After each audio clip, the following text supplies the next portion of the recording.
김태원 아나운서가 진행하는 KBS 창원 라디오 라이브 경남을 함께하고 계십니다.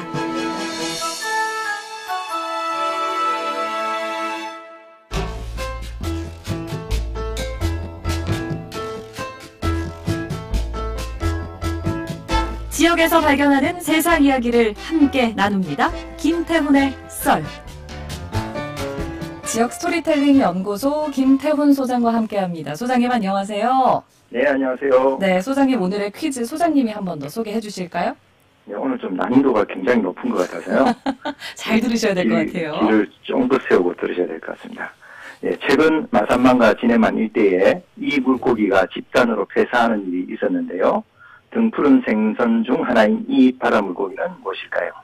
1번 덩어리, 2번 응어리, 3번 정어리, 4번 저고리. 오, 난이도가 좀 있다고 보신 거죠?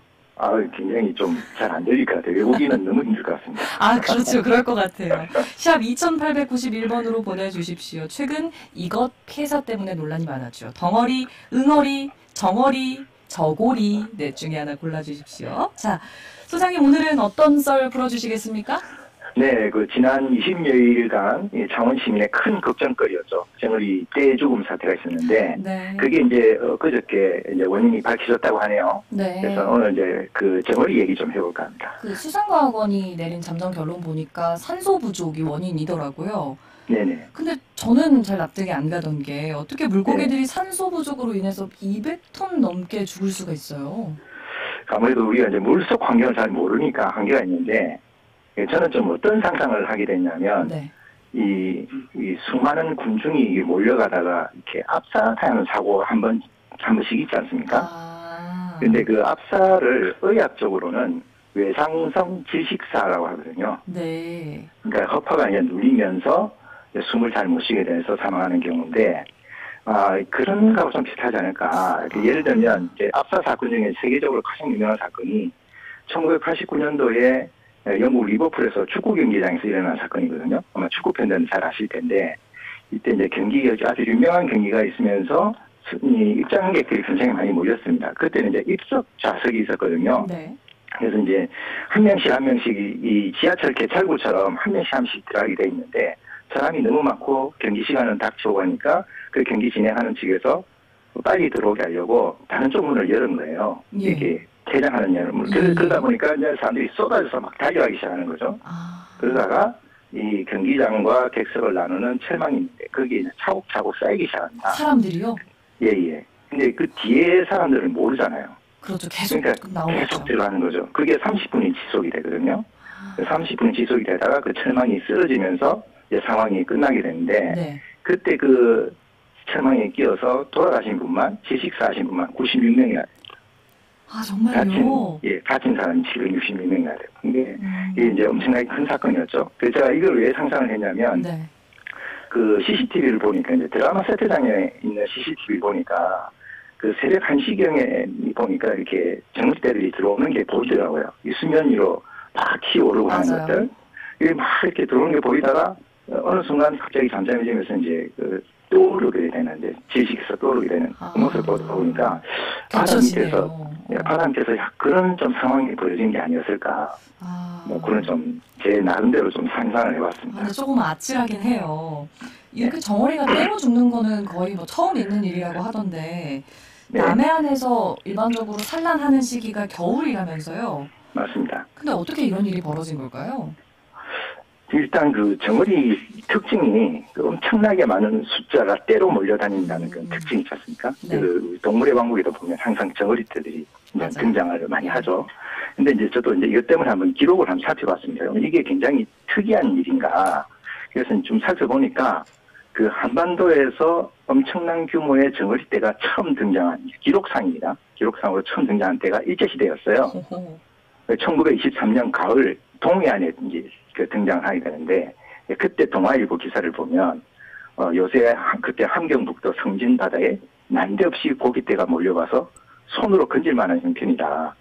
그 당시 1923년도에요? 네네네. 그러니까 막 바닷가로 막 몰려온 거죠. 네. 그래서 이제 시민들이 다 나가서 일제히 잡아들여가지고 성진해안이 마치 정어리 천지가 된 모양이다. 이런 기사가 있습니다.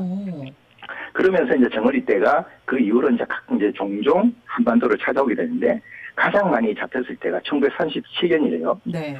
그때 기록으로는 138만 톤이 잡혔다고 합니다. 138만 톤. 네네. 그래서 이 정어리 관련된 산업이 발전할 정도로 네. 그래서 이 산업이 정어리도 이게 기름이 많잖아요. 이렇게 등푸른 생선 쪽에. 맞아요.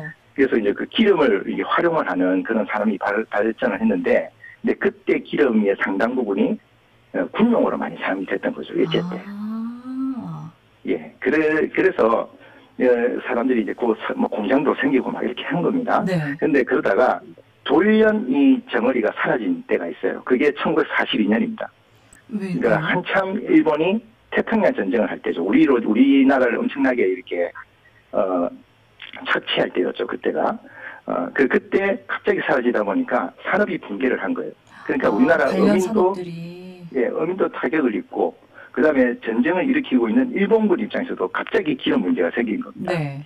그래서 그 당시 이제 나왔던 말이 정어리를 우리나라 사람들이 일본을 망하게 한 물고기다. 그래가지고 일망치라고 부르기도 했다. 일본을 망하게 한 물고기에서 일망치. 네네.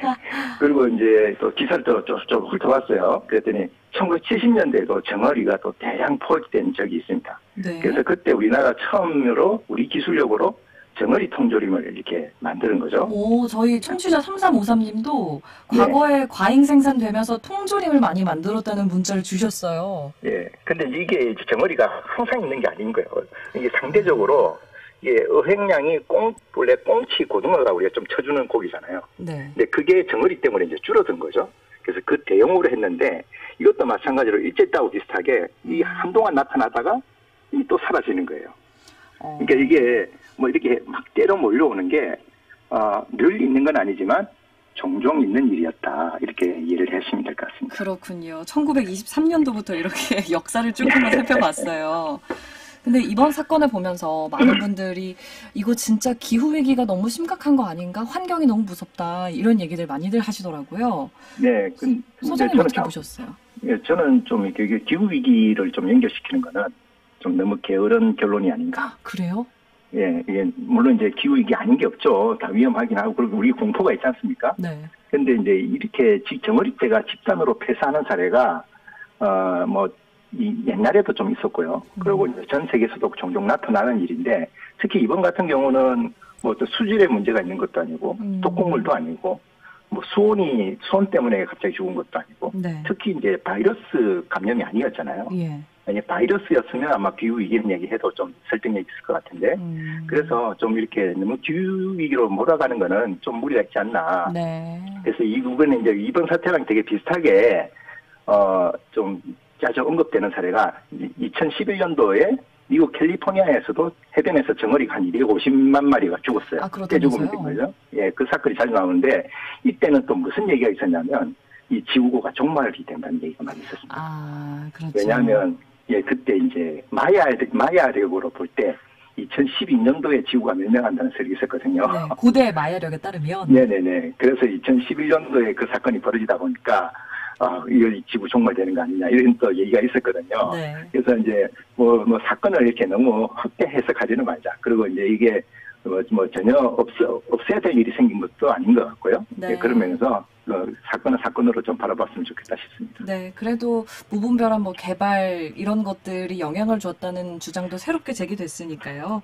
좀 일단 근본적인 원인을 잘 찾아야겠죠. 벌써 마칠 시간이 돼가지고요, 소장님. 네네. 오늘은 여기서 인사드려야 될 것 같아요. 예, 재밌는 이야기 많이 가져왔는데 안타깝습니다. 아쉽습니다. 오늘 말씀도 잘 들었습니다. 고맙습니다. 네, 고맙습니다. 지금까지 지역 스토리텔링 연구소 김태훈 소장과 함께했습니다.